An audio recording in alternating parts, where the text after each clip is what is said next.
Heroine Meena గారు 1990s లో south ఇండస్ట్రీని ఒక షేక్ చేశారని చెప్పొచ్చు. అలాంటిది ఇటు తెలుగు కానివ్వండి, అది తమిళ్‌లో కానివ్వండి ఎన్నో టాప్ హిట్స్ అయితే ఇచ్చారు ఆవిడ. సో ఇప్పుడు చూసుకుంటే గనక హీరోయిన్ మీనా గారు రెండో పెళ్లి చేసుకుంటున్నారనే వార్తలు ఇప్పుడు సోషల్ మీడియాలో చక్కర్లు కొడుతున్నాయి.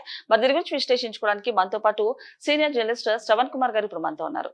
నమస్తే సార్. నమస్తే అండి. సార్, మరి హీరోయిన్ మీనా గారు చూసుకుంటే గనక సౌత్ ఇండస్ట్రీలో ఒక షేక్ చేశారని చెప్పొచ్చు 1990s లో. అలాంటిది తెలుగుతో పాటు తమిళ్‌లో కూడా ఆవిడ మంచి టాప్ హిట్స్ అయితే ఇచ్చారు. సో ఇప్పుడు అంటే హీరోయిన్ మీనా గారి భర్త చనిపోయిన విషయం మనకు తెలిసిందే. అలాంటిది ఇప్పుడు రీసెంట్ గా చూసుకుంటే హీరోయిన్ మీనా గారు పెళ్లి చేసుకుంటున్నారనే టాపిక్ ఇప్పుడు హాట్ టాపిక్ గా మారిందని చెప్పొచ్చు. ఏమంటారు దీని గురించి? సినిమా తారల పెళ్ళిళ్ళ విషయంలో మనకు జోక్ కూడా ఉంటుంది. సరే, అది మనం అప్రస్తుతమైనప్పటికీ వాళ్ళ వివాహం అంటే సెలబ్రిటీలు ఏం చేసుకున్నా, వ్యక్తిగత జీవితంలో ఏం చేసినా కూడా ప్రేక్షకుడు కానీ, సరే సినిమా అభిమానులు కానీ ఎవరైనా సరే ఒక అట్రాక్షన్, ఏం జరిగింది, ఏం జరుగుతుందో తెలుసుకోవాలి, లేదా మనం చూడాలనుకుంటారు. తప్పేం లేదు. కానీ ఆ చూసుకునేది, తెలుసుకునేది వ్యక్తిగత విషయాలకు చొరబడి వాళ్ళని ఇబ్బందికరమైన వార్తల్లోకి వెళ్ళి తెలుసుకోవాలనుకోవడమే అభ్యంతరం. ఆమె ఎవరైనా ప్రేమించిందో ఆమె ఇష్టం, ప్రేమించనియండి. ఎక్కడో షాపింగ్ మాల్లోనో ఎక్కడో కనపడితేనో దాన్ని తెల్లారి రూమర్స్ క్రియేట్ చేయడం, లేదా పాపం అనుకోకుండా వాళ్ళు దిగిన ఫోటో సోషల్ మీడియాలో వాళ్ళు పెడితే, వీళ్ళెవరో సోషల్ మీడియాలో వాళ్ళ ఫోటో పెడితే, ఆ రెండు డ్రెస్సులు మ్యాచ్ అయినా, వెనక కలర్ కాన్సెప్ట్ మ్యాచ్ అయినా, లొకేషన్ మ్యాచ్ అయినా, వీళ్ళ మధ్య ఏదో జరుగుతుంది, వీళ్ళిద్దరు కలిసి ఆ హోటల్లో ఉన్నారు అనేది అనుకోకుండా వాళ్ళు షూటింగ్కి వెళ్తారు. ఏ దేశాలకు వెళ్ళినప్పుడు నువ్వు షూటింగ్ నువ్వు వెళ్తారు అని ఇట్లాంటి రూమర్స్ బాగా క్రియేట్ చేస్తున్నారు. సరే, అది వార్తలుగా చదువుకుంటానికి పర్లేదు, లేదా పెద్ద ఇబ్బంది ఉండదు అలాంటిది.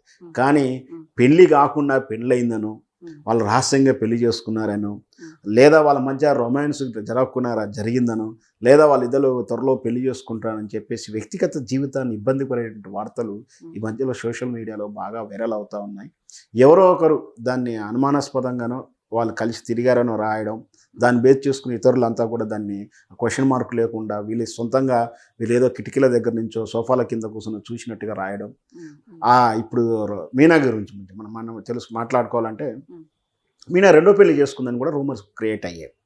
ఆ పెళ్లికి వీళ్ళు ఏదో అటెండ్ అయినట్టు, ఆ రిసెప్షన్లో వీళ్ళు ఏదో కలిసి వచ్చినట్టు, చూసి వచ్చినట్టు, వాళ్ళిద్దరు మీనా రెండో భర్తను ఏదో అక్కడ చూసినట్టుగా వీళ్ళు ఏదో వార్తలు క్రియేట్ చేయడం. అది కూడా ఏంటంటే, మీనా భర్త గారు చనిపోయినటువంటి వారం 10 రోజుల్లోనే వార్త పుట్టడం అంటే, ఆమె అంటే ఎఫెక్షన్. భర్త చనిపోతే ఎంతైనా పక్కింట్లో ఎవరో చనిపోతేనే మనం బాధపడుతూ ఉంటాం. మన ఈ రోజు చూసే ఇంటి ముందల వీధి కుక్కో ఏదో చనిపోయినప్పుడు కాస్త బాధపడతా ఉంటాం. అట్లాంటి ఒక ఎఫెక్షనేటువంటి భర్తనే చనిపోతే వాళ్ళు ఒక శూన్యతలో ఉంటారు, వాస్తవానికి బాధల్లో ఉంటారు. ఎట్లా అంటే సోకళ్ళు ఎంత 30, 33 ఆర్ 35కి ఒక 5, 2 ఎక్కువ తక్కువ ఉంటుంది మీనా గారికి.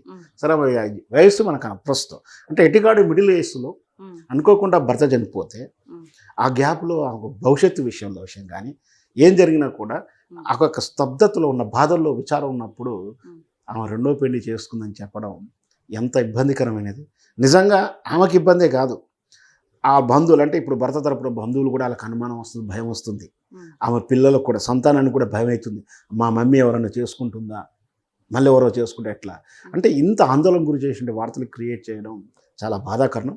అట్లాంటి దాన్ని వీణా గారు ఫేస్ చేసింది. అదే విషయాన్ని మొన్న ఏదో ప్రైవేట్ ఛానల్లో డిస్కషన్లో ఆమె దాన్ని బాధపడ్డాన్ని కూడా చెప్పింది. సో ఇట్లాంటి వార్తలని ఖచ్చితంగా ఖండించాల్సిందే మనం. సో మీనా గారు కూడా ఆ విషయాన్ని చెప్పారు. ఆ మీనా గారి భర్త గారు వాస్తవానికి ఏంటంటే, ఆయన ఎలా చనిపోయాడంటే, తన ఇంట్లో పావురాలకు పెడతాం కదా మనం, ఇంట్లో పింగ్విన్స్ ఉంటాయి కదా, అవి ఎక్కువ దగ్గరగా ఉండేవాడు, వాటిని పెంచేవాడు.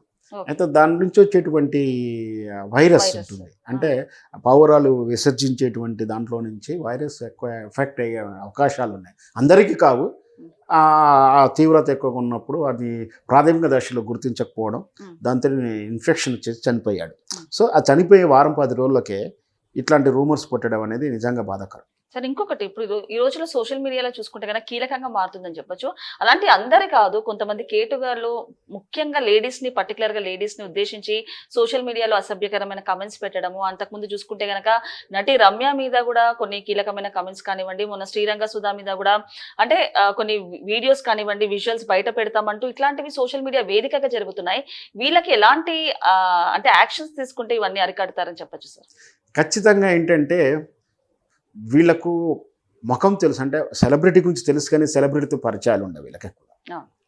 దీనికన్నా రెండో కారణం ఏంటంటే వీళ్ళు ఎక్కడో ఉంటారు, అంటే ఎక్కడో గోడౌన్లోనో ఎక్కడో కాలనీలో ఎక్కడో ఉంటారు.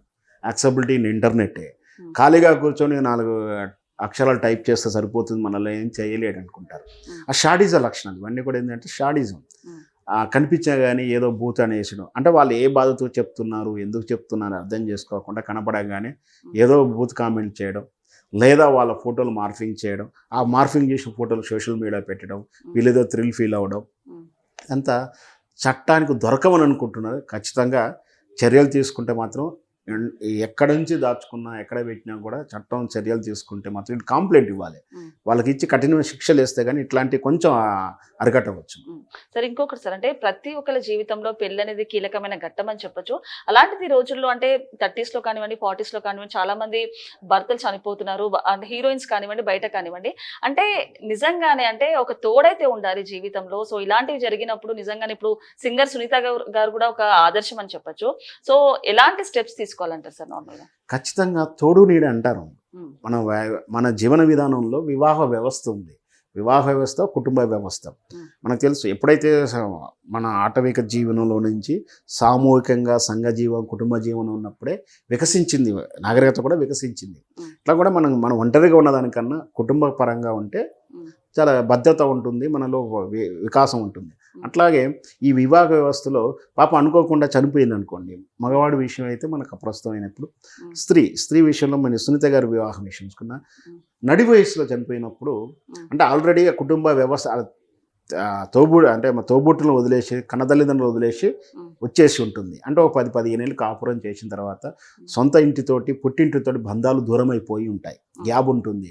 అంటే మళ్ళీ వాళ్ళ బ్రదర్లు వాళ్ళ కుటుంబం పెళ్ళిళ్ళు వాళ్ళ అన్నల బ్రదర్స్ వాళ్ళ ఫ్యామిలీ వాళ్ళ సెంటిమెంట్స్ వాళ్ళకు ఉంటాయి.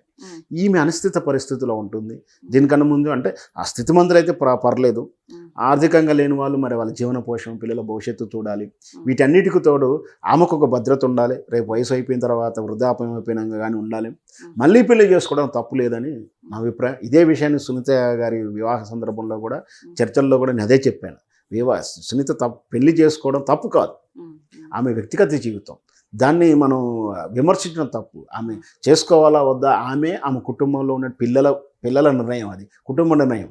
సో అట్లాగే ఇట్లా 30-40 కానీ ఎన్నేళ్ళైనా సరే, ఇప్పుడు 30-40 కాదు 50 ఏళ్ళ వయసులో కూడా రెండో పెళ్ళి అని చెప్పేసి మనం చూస్తున్నాం. సెకండ్ లైఫ్ అని మ్యారేజ్ బ్యూరోలు కూడా ఉన్నాయి.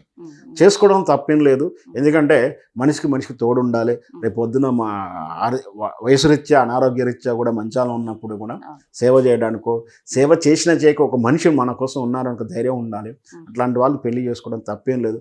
కాకపోతే ఏంటంటే ఆర్థికంగా అంటే ఈ ఫైనాన్షియల్ ప్రాబ్లమ్స్ కానీ ఆస్తి తగాదాలు కానీ లేదా పిల్లలు అపోజ్ చేస్తున్నప్పుడు వాళ్ళ యొక్క రిలేషన్స్ ఎలా ఉన్నాయి దాని దృష్ట్యా దాన్ని సాల్వ్ చేసుకుంటూ పెళ్లి చేసుకోవాలి. ఓకే సార్, నమస్తే.